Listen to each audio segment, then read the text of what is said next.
Сәлеметсіздер ме, құрметті ұстаздар? Бүгін сіздермен келіңіз танысайық тақырыбында өткізген ата-аналар жиналысымен таныстырамын. Бұл жиналысты сіздер бірінші сынып ата-аналарымен немесе кез келген жаңадан алған сыныптарыңыздың ата-аналарымен өткізулеріңізге болады. Бұл жиналыстың мақсаты қатысушылардың, яғни ата-аналардың бірін-бірі жақсы танып білуі, олардың шығармашылық және жеке тұлғалық жағынан ашылуы. Міндетіңіз қатысушылардың бір-бірін жақынырақ білуге көмектесу, өзара іс-әрекет арқылы топтастыққа, бірлікке баулу. Жиналысыңызды өткізбес бұрын ата-аналарыңызға мынандай үлгіде шақырту жасап жіберулеріңізге болады. Жиналысты бастамас бұрын ата-аналармен сәлемдесіп, өзіңізді таныстырып аласыз. Барлық ата-ана жиналғаннан кейін шеңберге ата-аналарды жинақтайсыз. Шеңбер бойымен қайталана жалғасқан есім танысу тренингінің мақсатымен таныстырып өтесіз. Яғни,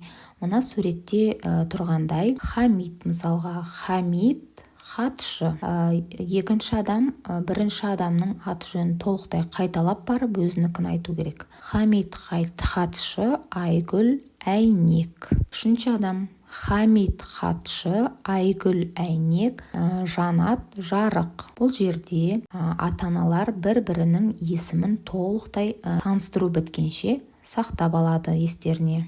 Таныстыру аяқталғаннан кейін ата-аналарға қима қағаздарды алуды сұрайсыз. Ол қима қағаздарда оқушының суреті және ұстаздың суреті беріледі. Немесе қима қағаз болмаса, сіз қағаз түрінде жазып ұсынсаңыз да болады. Бұл жерде ата-аналар екі топқа бөлінеді. Бірінші топ оқушылар тобы, екінші топ ұстаздар тобы болып бөлінеді. Ата-аналарға топтағы жұмыстың мақсатымен таныстырып өтесіз. Оқушылар тобы, сіздер мектептегі оқушылардың сақтайтын ережелерін құрастырасыз дейсіз. Ал екінші ұстаздар, яғни мұғалімдер тобы, сіздер осы мектептің мұғалімдері ретінде мектепке жарнама жасайсыздар. Мектеп туралы қандай ақпарат білесіздер, соның барлығын алдыларыңыздағы жәнегі флипчартқа енгізіп, суретін салуға немесе жазып көрсетуге болады деп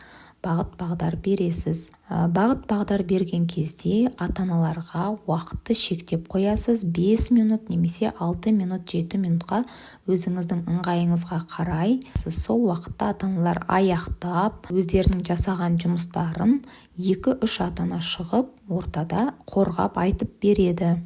Топтық жұмыс аяқталғаннан кейін 5 қадам әдісін орындауға болады. Яғни келген ата-аналардың ішінен 3-4 ата-ананы шақырып 5 қадам әдісінде, яғни жерге осындай іздердің суретін салып қойуға болады, шығарып.